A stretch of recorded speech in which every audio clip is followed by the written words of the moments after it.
Hello mga idol. Alright, meron ka bang drone? Kung meron kang drone, panoorin mo to. Pero pag wala kang drone, bahala ka na kung gusto mong panoorin to or mag-skip ka na lang sa other videos. Okay, ngayon, mag-upgrade tayo ng drone natin. So bumili tayo ng mga accessories. Kung ano yan, may mga wide angle lens, tsaka yung parang propeller ka para hindi siya papasukan ng buhangin or likabog dun sa kanyang propeller dun sa low. Kasi pag once na pasukan ng buhangin, hindi na siya iikot. Sensitive kasi yung part na yan. Alright, panoorin mo na lang. I-install na natin. DIY lang to. Sa eBay ko lang binili yan.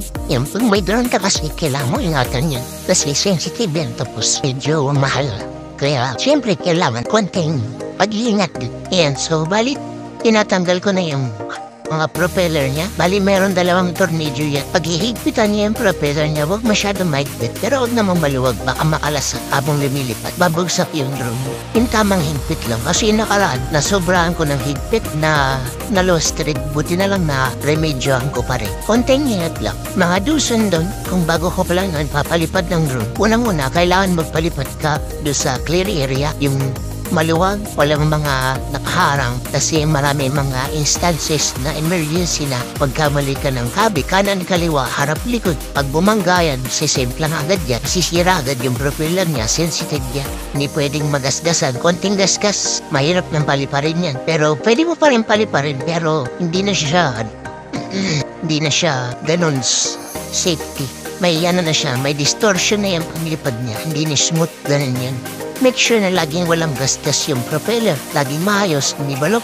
Para smooth pa rin yung lipad niya at accurate. Marami na kasing yung experience natin.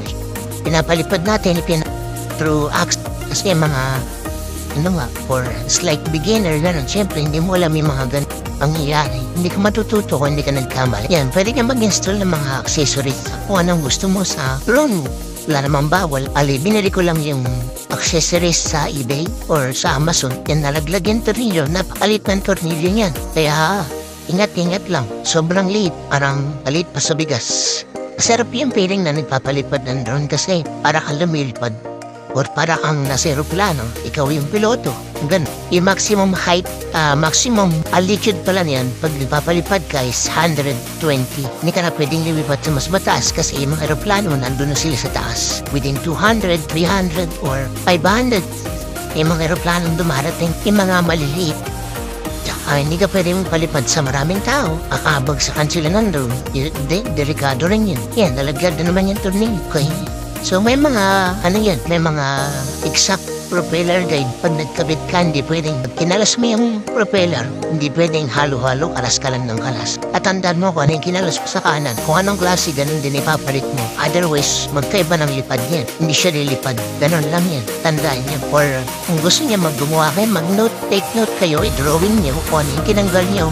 Yung mga propeller, may mga markings yan. Yung front propeller, right front propeller, may markings yan. Yung left side propeller, yung sa harapan, may markings din yan. Yung right propeller, may markings din yan. Ganun din sa left rear propeller, may markings din yan. Kaya mag-iingat kayo kasi nangyari na sa akin.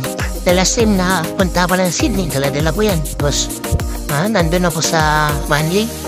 Inalipad ko siya. Ayaw niyang lilipad kasi, nagtatumbling siya. Kasi nga, yung pagkabit ko ng propeller, hindi siya proportion. Kaya, waste of time. Kailangan ayusin mo yung paggawa mo, hindi pwedeng halo-halo. Parang pala yung ginawa ko, parang general check-up. Inayos ko lahat yung propeller niya. Okay pa ba siya or kailangan palitan? Kasi nga, gaya ng sabi ko, hindi pwedeng may gasgas yung propeller. Kailangan laging, laging maayos, diretso. Walang gasgas, walang tupi-tupi, walang yupi-yupi. Kasi nga, maapektuhan yung paglipad ng drone ninyo. Yung airworthiness niya, kailangan nandun para safety. Makalipad siya na maayos, mataas, smooth. Kung mapapansin niya, merong parang payong drone natin. Kasi lagay na rin ako ng landing gear niya. Landing gear yung tawag doon. Hindi siya katulad naman na nakasayad yung mga paa niya. Katos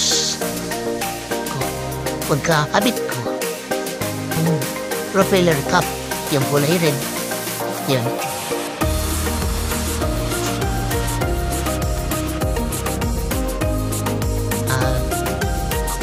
Japan ay ng March. Pero nung pumunta pa ng October, August, July, August, hindi ata ako nakot. Kasi natin sa Arashiyama yung nagpalipad sa city. Delikado. Tsaka mahirap na magmulta ba tayo. Punta tayo ng Pangasinan. Magpalipad Tigan Beach, makikita na sa yung vlog doon.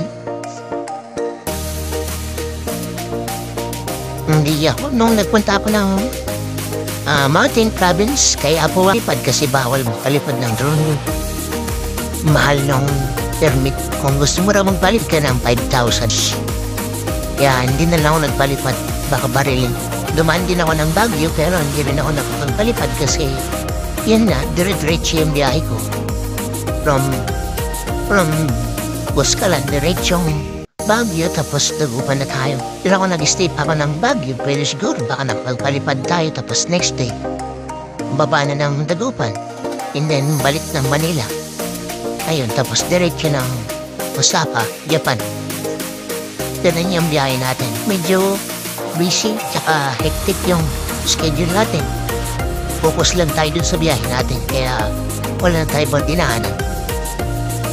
Shoutout sa mga kaibigan natin yan sa Pangasinan, Maynila. Hindi na tayo nakadaan sa kanila. Sa ulitin na lang. Sigurado magkikita-kita tayo. Okay?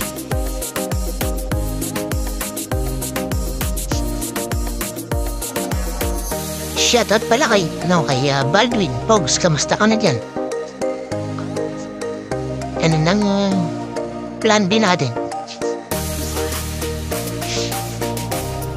Yan, tatlong palit na tayo. Talagyan na natin yung pangatlong propeller tsaka yung engine cap. Kailangan maayos siyang gawa. Pulido para hindi makalas habang lumilipad. Yan. Yung drone pala natin sa DJI Mini 3 Pro. Medyo matagal-tagal na rin daw natin. May 1 year na siya. 2023 February ko siya binili. And kakabit na natin yung propeller.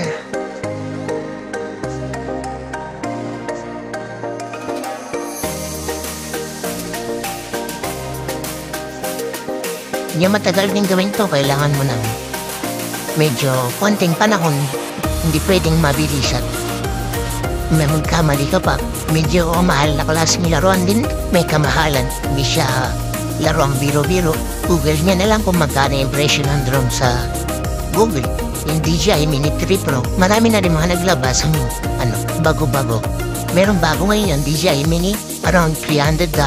Medyo okay din yan kasi wala siyang remote. Preset yung mga command niya. Nasa install mo yung phone. Dun sa phone mo yung apps. Tapos turn on mo. Tapos yun, may siselect mo lang kung ano yung mga gusto mong command. Kung follow you, ganun. Follow ka niya, sisircle, check. Yan, nasa. Tapos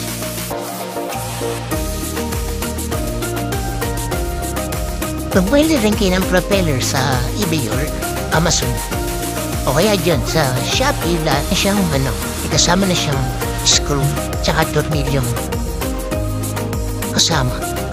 Special tools kasi yan. Bawat palit ng propeller kasamang tornilyo. Bawat palit ng propeller may kasamang tornilyo. Yung lumang tornilyo itatapon niya na yun.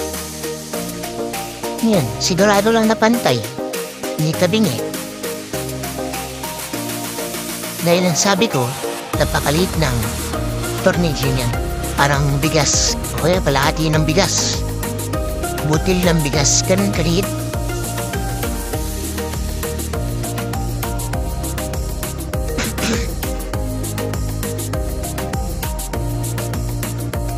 Ako pala ito nung bago ako pumunta ng Pilipinas, nakakabit pa rin yung serial.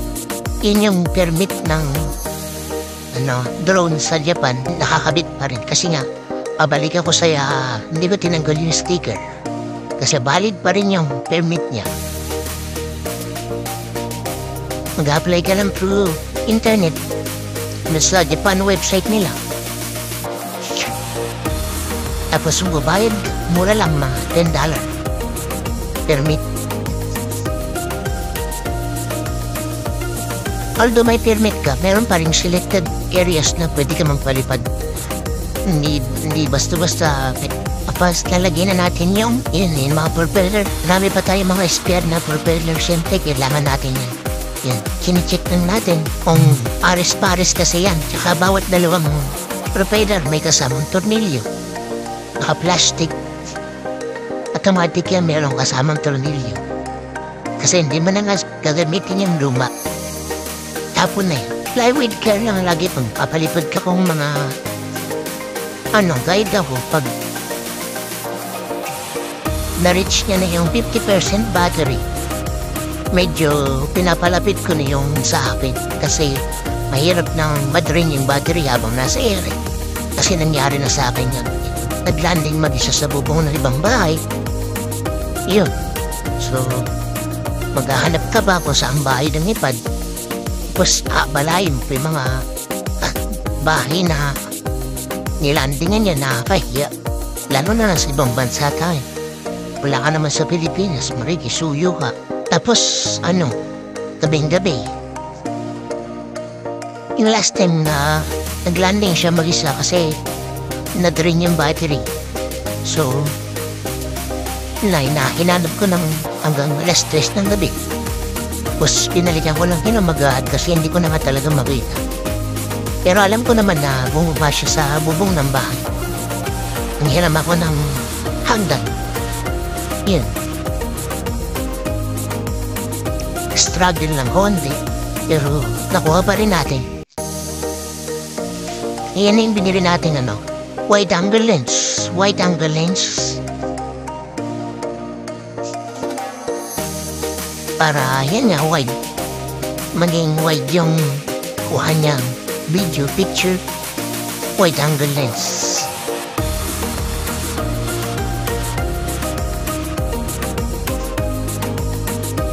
Marami naman mga accessories na mabibili.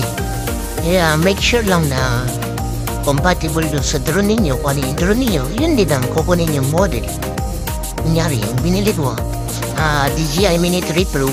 Siyempre, bibilin mo laging DJI Mini 3 Pro accessories. Tsaka make sure lang na pag-iipad, laging 100% battery. Both sa remote control tsaka sa battery. Para tsaka lagi niyang babantayan habang pinapalipad niyo yung drone. Kung sa gabi pinapalipad niyo, kung gusto niyong lagyan ng ilaw, reflector, para nakikita niyo habang lumilipad siya maski na mataas, makikita niyo siya. Kasi nga sa akin, mahirap lalo na paggabi, hindi mo alam kung nasa yung drone mo. Lalo pag malabo mata mo. Kaya maganda yung nakakatulong yan. Yan siyang reflector. Bali yung ginagamit kong reflector yung reflector ng bike. Bumili lang ako sa eBay. Yan. Tapos tatali ko lang ng rubber band. Di tanggal.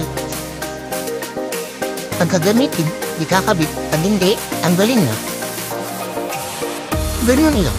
Hindi naman maapektuhan yung paglipad niya. Kasi gaya ng sabi ko, mahal na yun. Expensive na laruan yan. Kaya, yan. Taking care lang sa drone. Right?